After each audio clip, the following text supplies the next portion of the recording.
Tonight, police are now investigating a fatal hit and run on the Danforth over the weekend as a homicide. He proceeded to go up on the curb and he went and hit right into one of the boys.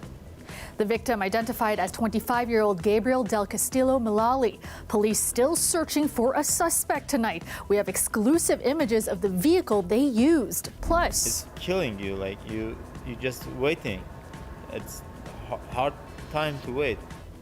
thousands killed and the death toll still rising after a pair of earthquakes in Turkey and Syria. We speak to those with loved ones in the region and local organizations on how they are responding. And take a guess how many capes are in this building right now.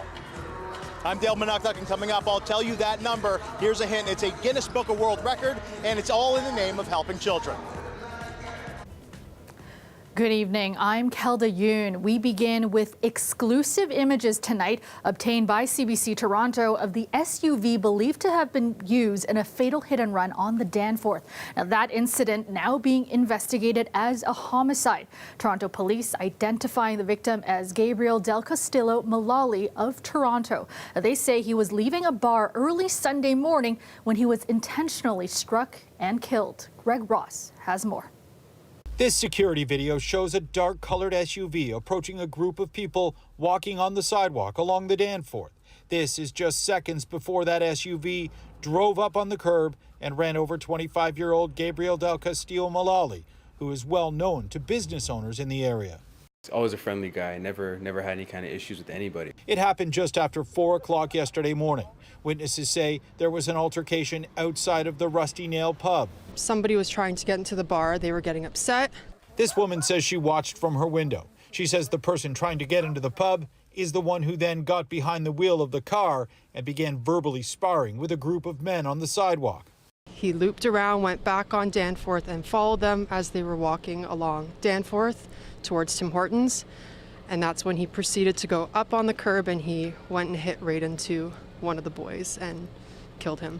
I just heard screaming and I seen somebody lying on the side of the road, and all the people that were with the boy, they were saying, call an ambulance, he's not moving, we need help. People who live in the neighborhood were still in shock today. It was eerie and sad to imagine that happening in your neighborhood. It's outrageous, it's heinous, it's absolutely disgusting, and of course there's an impact on the community. City Councillor Brad Bradford says police are now hoping security footage from the area can help identify the driver of that SUV. There's cameras up and down with all the local businesses up and down that stretch of Danforth. You know, there's only one way to get there and one way to get out. I'm sure there's a sense of the direction of departure and arrival. Police say that Malali was inside the Rusty Nail pub during the evening before this happened. At this point, it's unclear why the suspect was trying to get into the bar at 4 o'clock in the morning or whether or not he and Malali knew each other. Greg Ross, CBC News, Toronto. Over 4,000 people killed. That is the latest stunning figure after a powerful earthquake and aftershock devastated southern Turkey and northern Syria. It struck in the middle of the night, bringing down buildings and sending people into the winter cold. An aftershock almost as strong hit early in the afternoon, bringing down more buildings. Now there are desperate searches for those buried beneath layers of rubble and concerns for the many left homeless as temperatures drop to near freezing overnight. Here at home, the CN Tower was dimmed tonight to honor the lives lost in the earthquake. This as local organizations across the GTA are coming together to send aid and financial support, while those with loved ones in Turkey are anxiously waiting to hear from them. Tali Ricci has that part of the story. At this small Turkish takeout spot in Etobicoke, the staff are huddled around a screen, eyes glued to the news. Just 2 weeks ago I was there, and right now I'm come to Canada to work again. I'm so sad. We're still waiting, but now we're hurting, like there's no internet, there is no electricity. The friends and family these men did hear from described chaos, death, and attempts to bring people to the hospital, but finding the hospital had collapsed. When you can't do anything, it's killing you, like you're just waiting. Local organizations have started working together to fundraise and send supplies. I'm proud of the support that the Turkish community is receiving, both from abroad and within the community, there's a sense of solidarity, which is always great to see. We have offices, like we have teams already that are on the ground in Turkey and Syria. So it's just a matter of shifting, obviously, resources and, securing supplies. And just kind of moving things around a little bit so that all of our efforts, or the majority of our efforts, can be focused on the immediate needs. Global Medics says response efforts are already underway. These are teams that are going to go and dig into buildings to pull survivors out because we have a very narrow window of time. We've offered our drone teams, we've also offered water purification technology, and we're in the process of sending over family emergency kits. The organization is also accepting donations and hands-on volunteer help.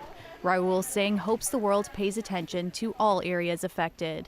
So you're going to see how this plays out, where people that are affected by a war versus people that are, part of a broader alliance, and how one group will suffer more than the others. And we got to keep Syria in our thoughts as well. The Turkish government, although I'm not really with them, but they act fast and they're good.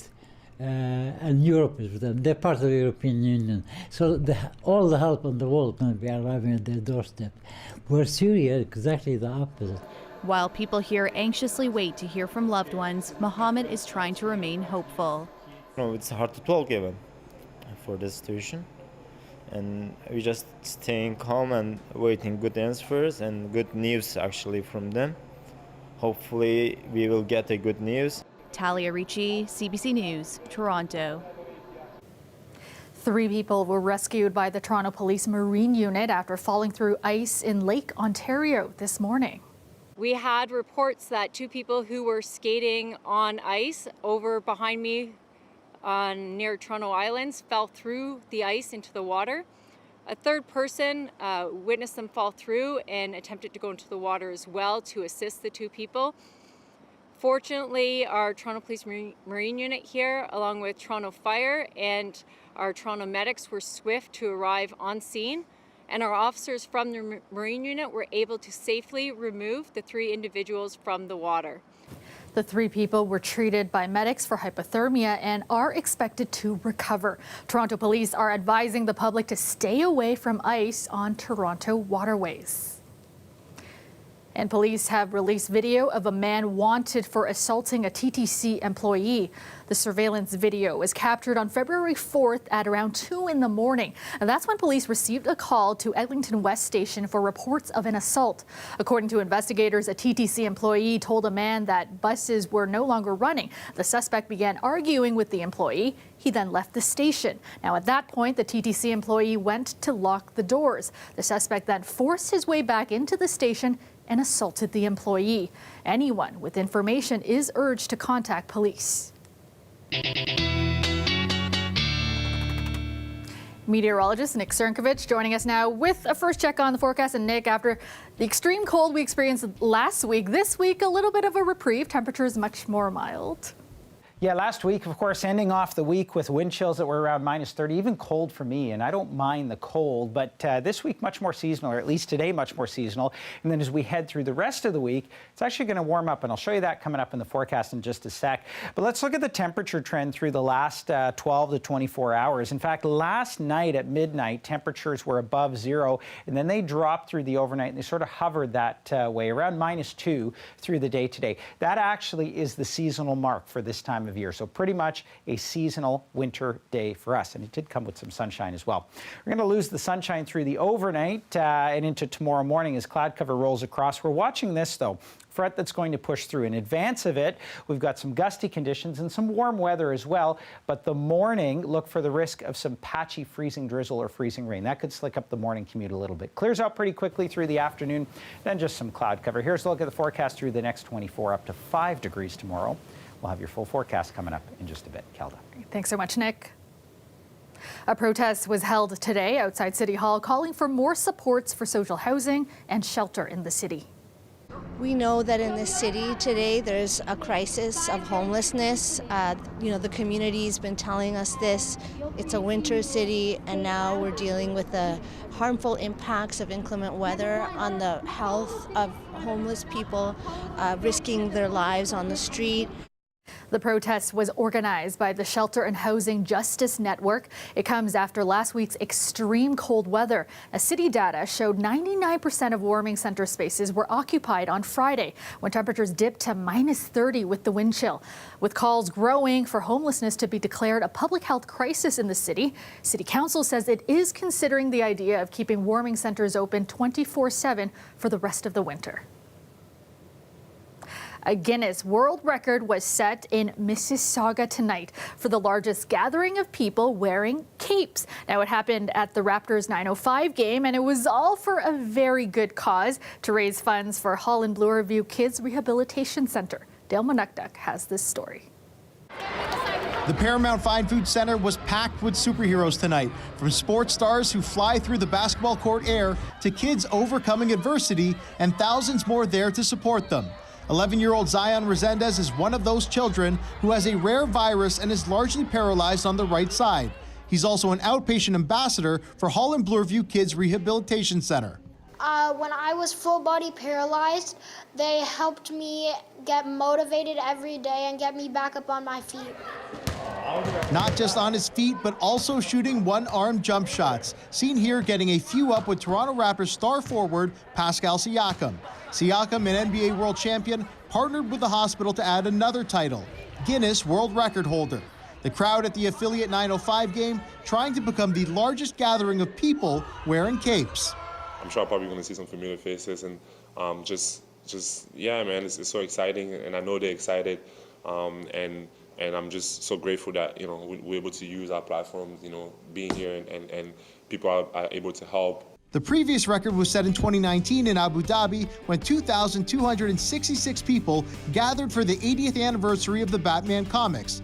But that had nothing on this group from Mississauga. Today we have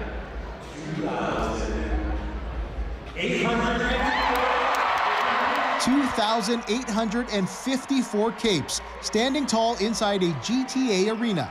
While that number blew the previous record away, there are other numbers just as important. So we have raised over $4.3 million since this campaign began, with a goal of raising at least $1 million more this year. And we see more than 8,500 kids a year at Holland Bloorview, and there's at least 50 of them here tonight. I'm very happy because I'm supporting Capes for Kids, which is part of Holland Bloorview. And Holland Bloorview has done so much for me. Money raised will go to support research, care, and spark conversation about childhood disability and inclusion. Dale Manukduk, CBC News, Mississauga.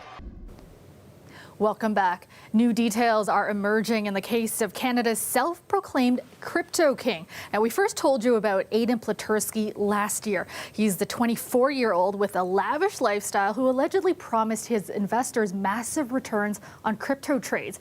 Instead, those investors claim they're owed at least $35 million.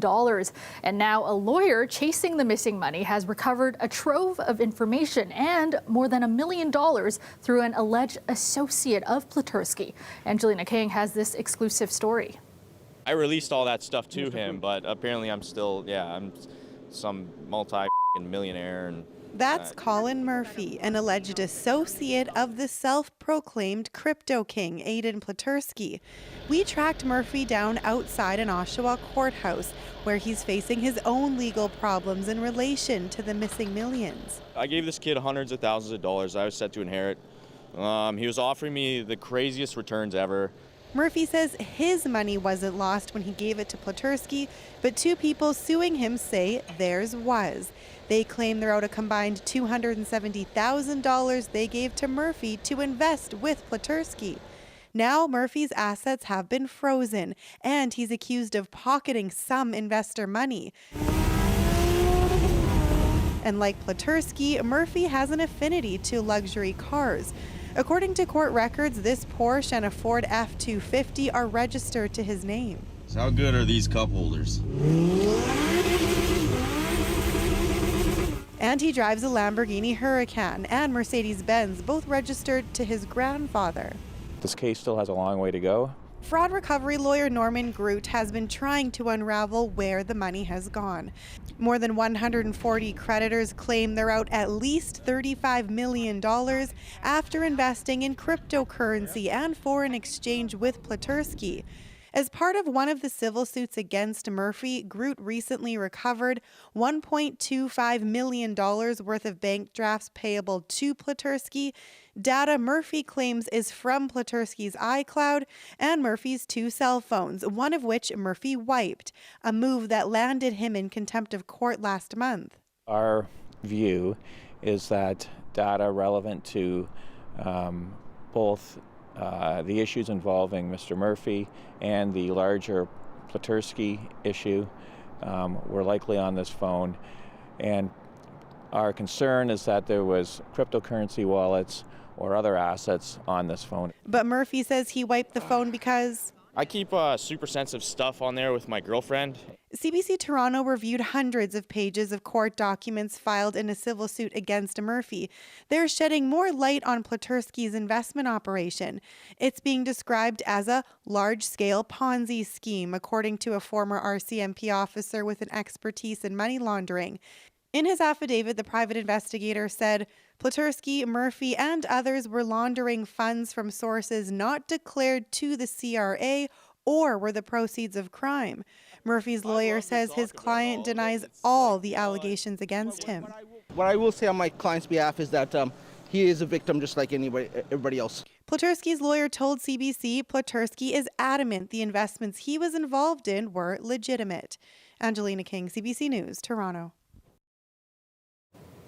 Canada is extending a work permit program for Hong Kong residents seeking employment in the country. The announcement was made today, a day before the program was set to expire. As Tyler Cheese explains, this comes at a time when residents are leaving Hong Kong in historic numbers due to political unrest. Minister Sean Fraser was in Scarborough today to announce an extension to the work permit program for Hong Kong residents that was first introduced 2 years ago. People applying to the program will have an additional 2 years to apply until February 7th, 2025. The program is also being expanded. Previously, applicants needed to have graduated from a post-secondary institution within the last 5 years. We're expanding it to allow anyone who has completed their studies within the past 10 years. Hong Kong experienced its biggest exodus of residents in decades following political crackdowns by the ruling Chinese Communist Party. Massive protests erupted in 2019, but tensions have been simmering since China regained control of the city from the UK in 1997. One immigration lawyer says that without more changes, the current program will have little long-term impact. The real interesting piece here will be the permanent residence programs and whether they're changed to match. Canada currently offers 2 streams to permanent residency for Hong Kong residents, one for students at Canadian colleges and universities and the other for those who have spent a year working here. Advocates say they want to see alternative pathways that aren't tied so strongly to economic growth. They were dealing with deteriorating civil society in Hong Kong, political opposition, and a crumbling democracy. And yet these measures aren't really targeted towards those who might be seeking to leave Hong Kong due to political reasons. It is very important for Canada to stand firm in its principles of freedom and democracy and human rights. Tyler Cheese, CBC News, Toronto. A live shot of the Toronto skyline tonight, mainly clear this evening, becoming partly cloudy overnight with a few flurries. Currently, we are sitting at the freezing mark in the city. Let's go back to Nick now with a look at your extended forecast. And Nick, you mentioned might be a slick commute in the morning before we start seeing a change in the conditions. Yeah, definitely watching for the risk of some patchy freezing drizzle or freezing rain through the morning hours. This is temperature shift from the negatives to the pluses through the morning hours, and it does come with a little bit of rainfall. So watch for that in the morning commute, especially north of the city. As we move through the rest of the week, though, it's very mild. And then back to rainfall. This is that kind of Vancouver weather that we were seeing earlier on last month. Here's a look at the next 24, though. We've got some cloud cover across the overnight period tonight. This system pushes in. You see the pink that's showing up on the forecast there. That's your freezing rain or freezing drizzle. And this is through sort of the morning hours when temperatures are still below zero and we start to get some rainfall, mostly north and west of the city. Then through the afternoon, it just switches into rainfall. And by sort of the mid to late afternoon, we're just into cloud cover at that point, and temperatures slowly begin to drop. It's in advance of that system, sort of through the early afternoon hours, where we're going to see the temperatures pop up to 5 degrees. By Wednesday, just some cloud cover clearing out to a mix of sun and cloud by Wednesday afternoon. Winds, a little bit of a factor for tomorrow. We're going to see the wind gusts up to about 60 kilometers per hour as we head through tomorrow afternoon. This in advance of the front, and then as it slides through, the winds shift to more of a sort of southwesterly direction, and they begin to peter out a bit down to about 20 kilometers per hour. So watch for gusty winds through tomorrow afternoon. Rainfall-wise, I'm really not looking at a lot in terms of accumulation.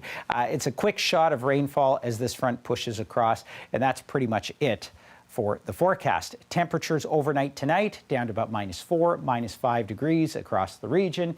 And then as we head through tomorrow, we're looking at highs of +5 degrees. We stay well above zero right through until the end of the week.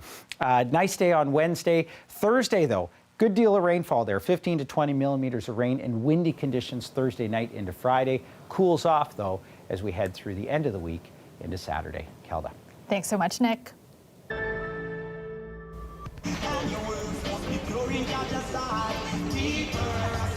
Some people out jamming at Nathan Phillips Square today as the city hosts a special skate for Black History Month. Skaters moving to the rhythm of reggae from Bob Marley. The event was organized on what would have been Marley's 78th birthday. And finally tonight, annual carnival celebrations are getting underway in Venice. The Italian city that's famous for its canals has launched pre-carnival festivities with its traditional boat parade.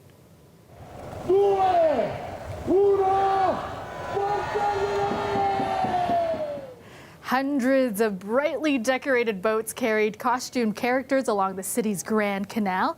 Venice Carnival, which dates back to the 11th century, returned in all its splendor this year, now that pandemic restrictions have been dropped. The historic event officially starts this coming Saturday.